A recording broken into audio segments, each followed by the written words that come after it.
오늘 같이 보실 하나님의 말씀은 로마서 8장 9절에서 12절까지의 말씀입니다. 로마서 8장 9절로 12절까지의 말씀, 신약성경 249페이지에 있습니다. 로마서 8장 9절로 12절까지의 말씀을 한 목소리로 같이 읽겠습니다. 시작. 만일 너희 속에 하나님의 영이 거하시면 너희가 육신에 있지 아니하고 영에 있나니 누구든지 그리스도의 영이 없으면 그리스도의 사람이 아니라. 또 그리스도께서 너희 안에 계시면 몸은 죄로 인하여 죽은 것이나 영은 의로 말미암아 살아있는 것이니라. 예수를 죽은 자 가운데서 살리신 이의 영이 너희 안에 거하시면 그리스도 예수를 죽은 자 가운데서 살리신 이가 너희 안에 거하시는 그의 영으로 말미암아 너희 죽을 몸도 살리시리라. 그러므로 형제들아, 우리가 빚진 자로 돼 육신에게 져서 육신대로 살 것이 아니니라. 아멘. 바울은 이제 육신에 있는 자들은 육신에 있는 생각만을 하게 된다라고 말씀을 합니다.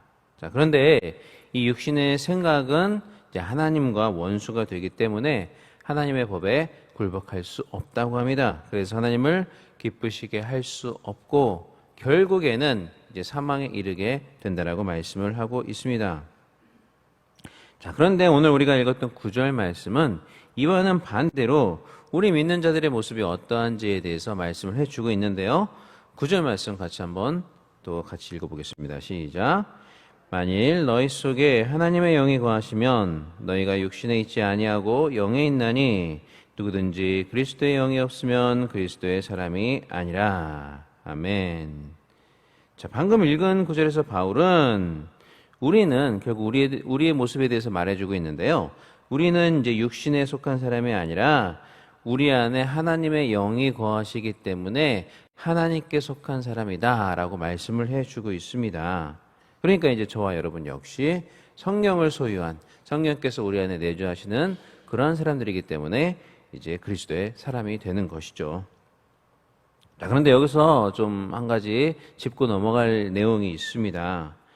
방금 읽었던 9절 초반부에 보시면요, 이제 성령을 하나님의 영이라고 소개를 하고 있는데 그 9절 끝에 가서는 이제 그리스도의 영이 없으면이라고 말씀을 하면서 성령을 또 이제 그리스도의 영이라고 소개를 합니다.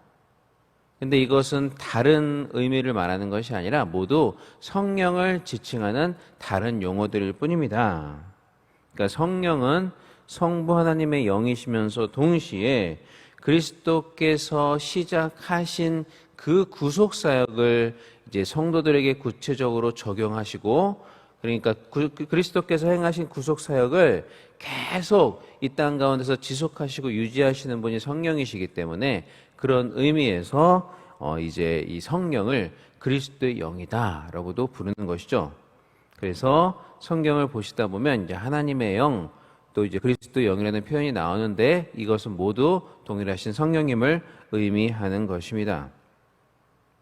자, 그런데 이처럼 성령이 그리스도의 영이다라고 한다는 이 말은 그리스도의 사역과 성령의 사역은 아주 매우 밀접하게 연관이 되어 있다라는 그러한 말로 우리가 또 이해할 수가 있습니다.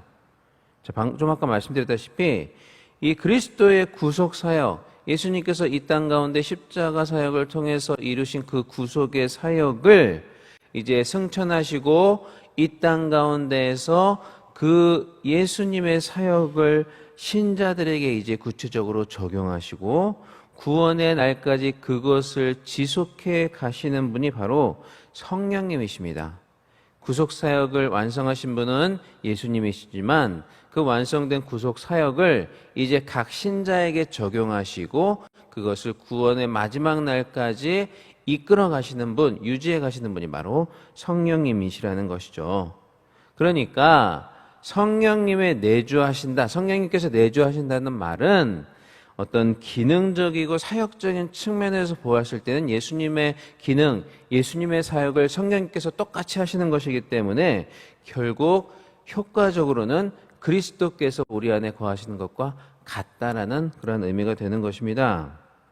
그러니까 이제 실제적으로 우리 성도들 안에 거하시는 분은 성령님이시지만 방금 말씀드린 것처럼 기능적이거나 사역적인 측면에서는 또 일하심의 측면에서는 성령께서 하시는 일이 우리 예수님께서 하셨던 일의 연속이고 또 그리스도에 의해서 그리스도께서 보내신 영이 바로 성령이시기 때문에 그런 의미에서 성령님의 내주하심은 그리스도의 내주하심과 같은 결과를 낳습니다.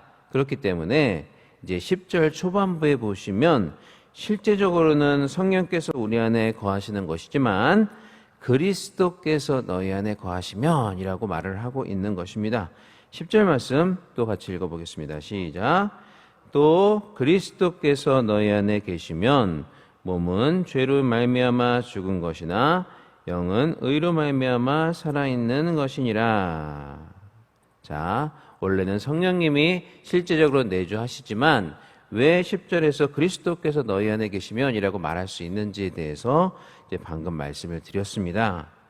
자, 그런데 이렇게 성령님께서 우리 안에 거하시게 되면 과연 우리에게는 어떤 변화가 일어나는 것입니까? 자, 10절 말씀 보시니까 몸은 죄로 말미암아 죽은 것이나 영은 의로 말미암아 살아있는 것이니라고 말합니다. 이러한 변화가 우리 가운데 성령님이 내주하시는 순간 일어나게 된다는 것입니다.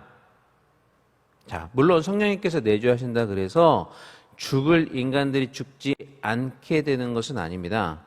아담이 범죄한 이후로 그 아담의 모든 후손은 물론 에녹과 엘리야 같은 그런 좀 예외적인 경우도 있지만 그런 경우를 제외하고는 모든 인류는 다 죽을 수밖에 없는 상태로 태어나게 됩니다. 다 죽게 됩니다.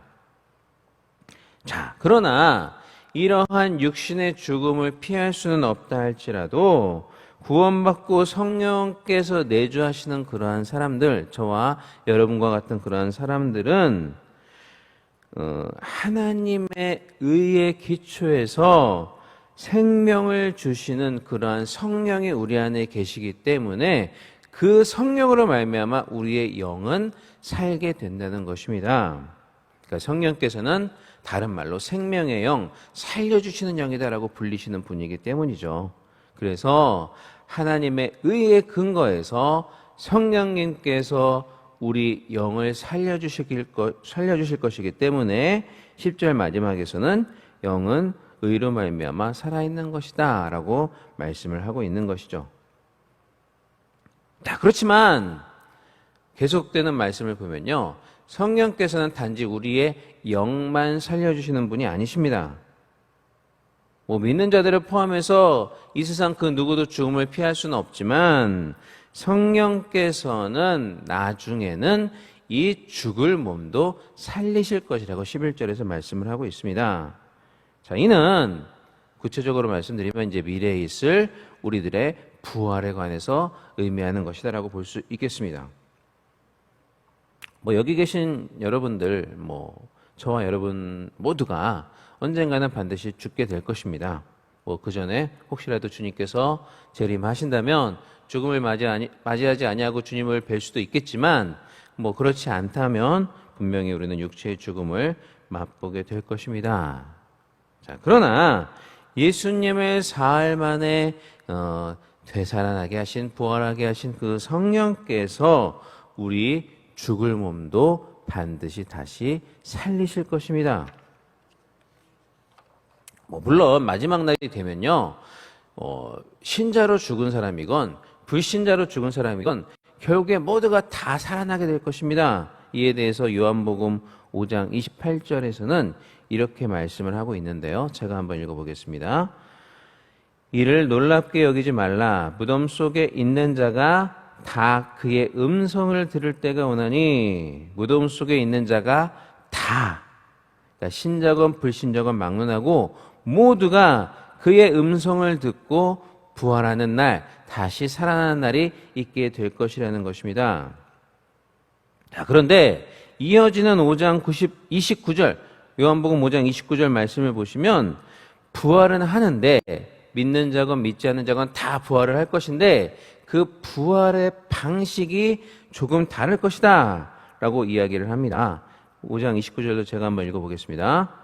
자, 선한 일을 행한 자는 생명의 부활로, 악한 일을 행한 자는 심판의 부활로 나오리라. 생명의 부활이 있고 심판의 부활이 있다라고 29절에서는 분명히 이야기하고 있습니다. 자, 그리고 예수님께서는 이 신자의 부활이 바로 이 생명의 부활이다라고 말씀을 하시는 것이죠. 사실 이 부활이라는 말 자체가 다시 살아난다는 말 아닙니까? 그러니까 다 살아나긴 할 건데 그 살아남 가운데서도 진정한 의미의 부활이 있고 심판의 부활이 있을 것이다 라고 지금 말씀을 하고 있는 것입니다. 영원히 우리 주님과 함께 그 하늘나라에서 기쁨과 복락을 누리는 그러한 삶으로의 부활이 생명의 부활이며 진정한 부활이라는 것을 이 생명의 부활이라는 표현이 우리에게 말을 해주고 있는 것입니다. 자, 그러니까 신자나 불신자나 막론하고 모든 사람이 다 마지막 날에 결국에는 부활할 것이지만 신자들, 우리 주님을 믿는 자들의 부활이야말로 진정한 부활, 진짜 부활, 생명의 부활이고 불신자의 부활은 비록 그들도 이제 다시 살아나게 될 것이긴 하지만 심판으로 예비된 그러한 부활을 맞이하게 될 것이기 때문에 그들의 부활은 진정한 부활이 아니며 심판의 부활이다라고 말씀을 하고 있는 것이죠. 자, 그래서 오늘 본문 11절 말씀을 이야기하는 너희 죽을 몸도 살리시리라 라는 의미가 바로 이러한 생명의 부활을 의미하는 것입니다. 너희 죽을 몸도 나중에는 부활하게 될 것인데 저 믿지 않는 자들의 부활과 달리 너희는 정말 부활, 진짜 부활, 생명의 부활로 다시 살아나게 될 것이다. 그렇게 너희 죽을 몸도 성령께서 살리실 것이다 라는 것을 말씀을 하고 있는 것입니다. 그리고 이것이 다른 누구도 아닌 저와 여러분에게 이미 약속된 미래의 소망인 것이죠. 우리가 믿을 때 우리의 영은 이미 살아났어요. 그리고 비록 우리의 육신은 언젠가는 죽을 수 있지만 그럼에도 언젠가 그리스도를 부활하게 하신 그 성령께서 우리 역시 진정한 생명의 부활로 다시 살아나게 하실 것을 약속하셨다. 우리는 그 소망을 이미 가지고 있다라는 그러한 말씀을 하고 있는 것입니다. 자, 그러니까 그 미래의 소망을 여러분 한번 상상해 보십시오. 그 하늘나라에서 우리가 생명의 부활을 받고 하나님과 영원히 정말 영원한 복락과 정말 행복 가운데 살아가는 그 날들을 한번 상상을 해 보십시오. 정말 가슴 떨리는 일이 아니겠습니까? 자, 그런데 이렇게 우리가 생명의 부활로까지 나아가게 되는 이 모든 구원의 과정, 이 구원의 역사들은 우리의 노력으로 이루어진 것이 아닙니다. 아무것도 하지 않았음에도 불구하고 공짜로 선물로 우리에게 주어진 것입니다. 그렇기 때문에 바울은 우리를 빚진 자라고 이야기를 하고 있습니다. 12절 말씀, 8장 12절 말씀 또 한번 같이 읽어보겠습니다. 시작. 그러므로 형제들아 우리가 빚진 자로 돼 육신에게 져서 육신대로 살 것이 아니니라. 우리가 빚진 자로 돼. 분명히 우리는 빚진 자라고 말씀을 하고 있는데요. 근데 바울은 우리가 누구에게 빚을 졌는가에 대해서 구체적으로 이곳에서 말씀을 하고 있지는 않습니다. 그러나 이제 우리가 문맥상 살펴보면 우리는 하나님께 빚지고 있다는 것을 우리가 명확히 알 수가 있는 것이죠. 자, 우리는 이렇게 하나님께 모든 것을 다 빚졌지만 특별히 구원의 빚을 진 그러한 사람들입니다. 자, 빚졌으니까 당연히 갚아야겠죠. 그러나 우리는 그 빚을 결코 갚을 수 없습니다.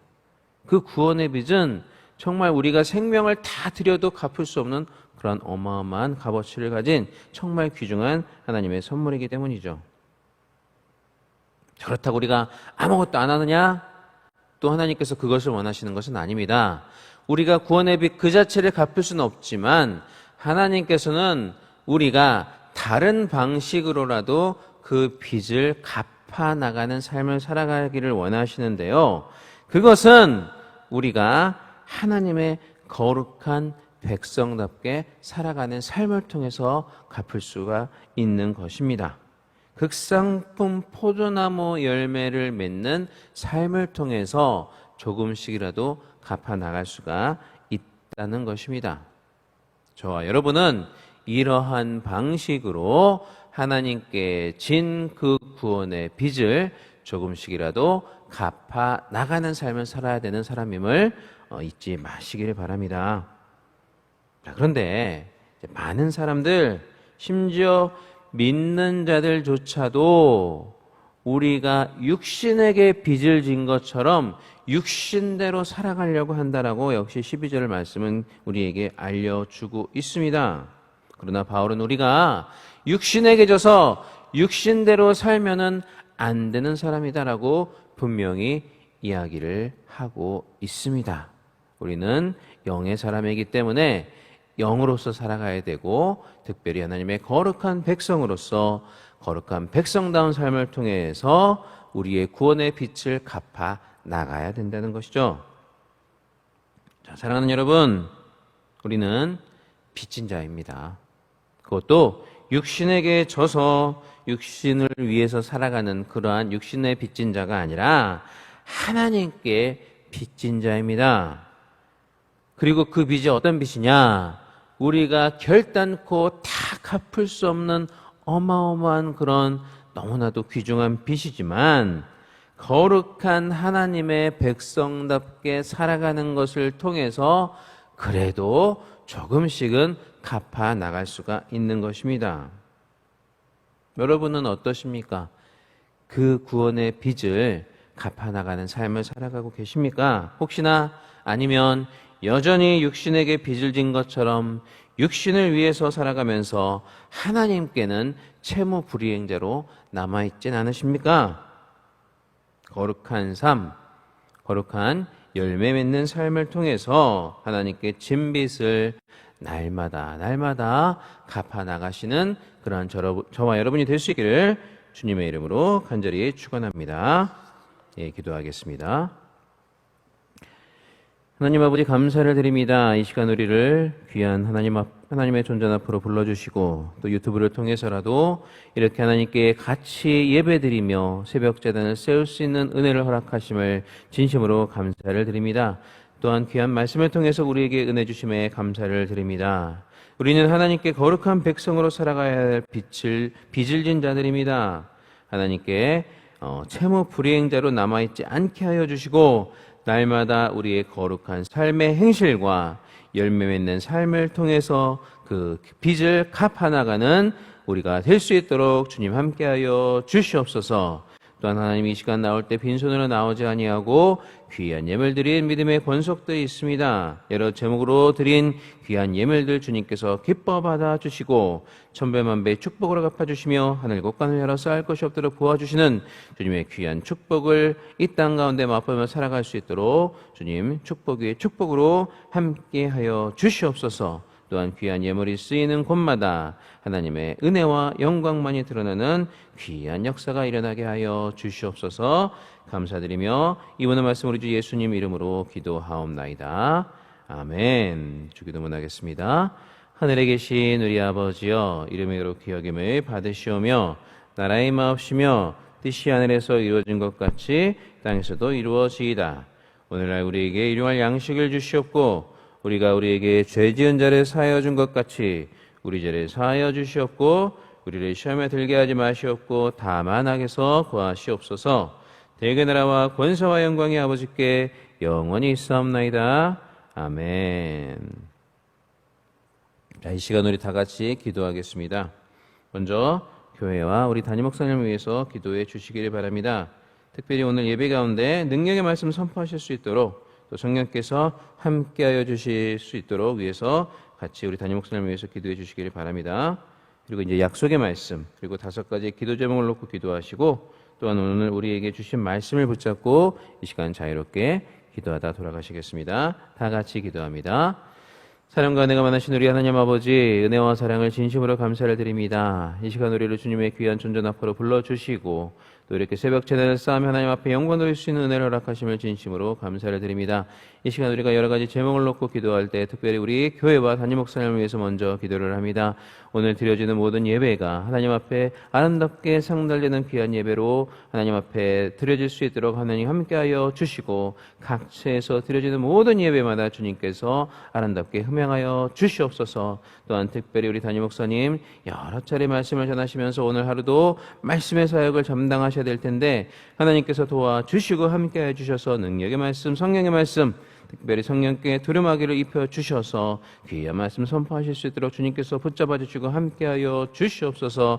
각처에서 드려지는 모든 예배를 인도하시는 우리 귀한 부목사님들과 또 그 여러 수고하시는 우리 귀한 봉사자들을 주님께서 붙잡아 주시고 그들의 헌신과 수고로 인하여서 귀한 예배들이 아름답게 하나님 앞에 드려질 수 있도록 주님 함께하시고 인도하여 주시옵소서.